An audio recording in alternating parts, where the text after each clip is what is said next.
आस्था channel पर प्रभु की परिभाषा प्रभु की देखकर बहुत से भक्तात्माओं ने ये आशा व्यक्त की कि कोई ऐसा प्रत्यक्ष प्रमाण सामने आवे कि जिससे हमें सिद्ध हो कि परमात्मा कबीर साहब वास्तव में प्रभु हैं। अब कबीर साहब कहते हैं कि पर्वत पर्वत में फिरा कारण अपने राम, जब राम जैसे संत मिले जिन सारे सब काम। कबीर परमात्मा अपनी ही महिमा स्वयं ही गाते हैं और कहते हैं कि परमात्मा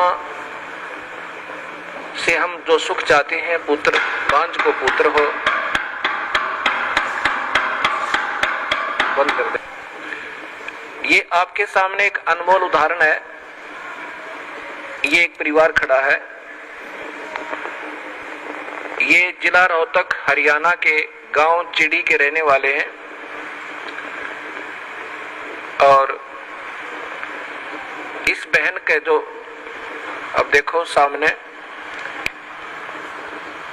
इस बहन की आयु लगभग 57 वर्ष है और साथ में ये नवजात शिशु इनकी गोद में है। ये इनका पुत्र है। पहले ये सामने जो लड़की खड़ी है, ये सामने सुलोचना नाम की लड़की, ये बड़े वाली देखना,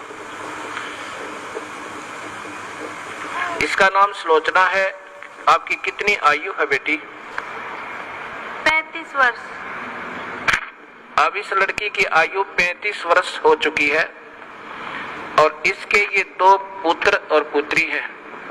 ये पुत्री है इस लड़की की और ये पुत्र है, अर्थात इस बहन की, देखना इसको बड़ी वाली को, क्या नाम है तेरी माँ का? संतरा की ये तो बेटी है, बड़े वाली सुलोचना नाम है, जो 35 वर्ष की है। चित्र मारे ना सारे। और ये देवती है इसकी और ये देवता और ये इनका दामाद है। इस 35 वर्ष के तक कोई संतान नहीं हुई इस लड़की के, सुलोचना के जन्म के उपरांत। अब इस बहन ने एक अपनी बहन का पुत्र भी गोद लिया। जब वो 10 वर्ष का हो गया तो उसकी मृत्यु होगी। उसकी मृत्यु के बाद ये पागल होगी। इस संतरा की ननंद गांव झांसुआ के अंदर ब्याही हुई है। वो बहुत बीमार रहती थी, सब जगह घूम ली थी, बर्बाद हो चुकी थी और कबीर परमात्मा के चरणों में आते ही कर्म दंड कटते ही वो स्वस्थ होगी। 4 वर्ष हो गए। तब वो अपनी बीमारी का इलाज हो जाने के बाद उसने फिर अपनी इस भाभी से प्रार्थना की जिसका संतान नहीं थी। एक पुत्री होने के बाद ये जो सामने आपने चित्र में पुत्र को लिए हुए दिखाई दे रही है। फिर इधर करो,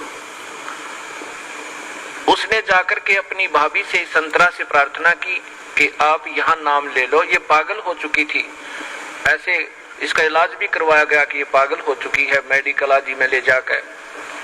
तब इसने प्रार्थना की कि आप हमारे गुरुदेव इस दास का नाम बताया, वहां चलो, उनसे उपदेश लो। कबीर परमात्मा की रजा से आपकी ये सूनी गोद भी भरी जा सके है। अब 57 वर्ष की आयु में, और ये अनमोल कहानी करना कोई बच्चों का खेल नहीं है। ये पूर्ण परमात्मा कबीर साहब की समर्थता का प्रत्यक्ष प्रमाण है। ये नहीं मानी कि अब नहीं हो सकता कुछ भी। तब उसने बहुत प्रार्थना की, इसको कह सुन करके यहाँ ले आए इस आश्रम करौथा में। नाम लिया। नाम लेते ही परमात्मा कबीर परमेश्वर ने अनहोनी की। ये बांझ को पुत्र दे, कोढ़ी को काया दे, वो प्रभु कहलाता है। ये गर्भ रहा, ये बच्चा परमात्मा ने भेजा अपनी कृपा से। फिर भी इनके मन में शंका पैदा कर दी इन मूर्ख मार्गदर्शकों ने, क्योंकि ये तो बेचारी सौदी में थी नहीं। पागल हो चुकी थी। कहा कि तुम्हारे देवता प्रसन्न हो गए, ये तो ऐसे होना ही था। ये 35 वर्ष तक देवता कहां जा रहे थे इनके। यही ये मूर्ख जो मार्गदर्शक